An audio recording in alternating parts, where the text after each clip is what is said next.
It's so fascinating because Thomas, in the end of the Gospels, he hasn't seen Jesus yet. He's got questions. Is this actually true? And it's so funny because Jesus has been with everyone else, and he's been eating, which I think is great. Like, the resurrected Jesus eats a lot of meals. Like, that's one of the most common things you see in the Gospels. What is Jesus doing after he beat death? He's eating food, which I think is pretty dope, But when he finally gets to a moment where he's with Jesus, Thomas himself says, "Unless I can see it, then I'll believe," which is so often the case for a lot of us. Like, unless it makes sense to me, unless God meets me on my terms, then I'll agree. And I think that's the danger, right? Like, if the ocean fits in your spoon, it's not the ocean, right? And so if God can fit in our box, it's not God, And so we have to open ourselves up to the possibility that, man, just maybe I cannot come to God on my terms alone.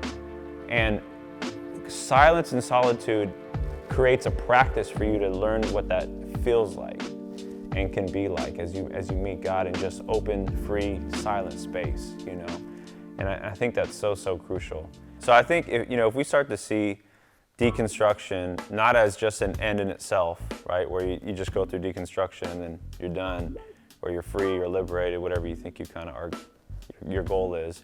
But if you see deconstruction as a means to another end, I think it allows you to return to your old faith, but just in a new kind of way. You see it in a new perspective. And I think what that can look like is you can hold your doubts, your questions, and your worship together in the same way. Like, I think worshiping God and doubting can coexist. And I think they do coexist in the life of people who are following Jesus. Because maybe previously with my old faith, I used to think, well, I have to really believe this and understand it, and then I can walk according to it.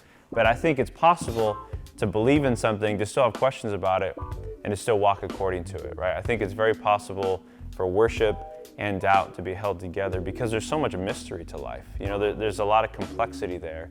And if you take any kind of historic teaching of Christianity, like the things that have been core and foundational from the inception of the church, they're all deeply mysterious things.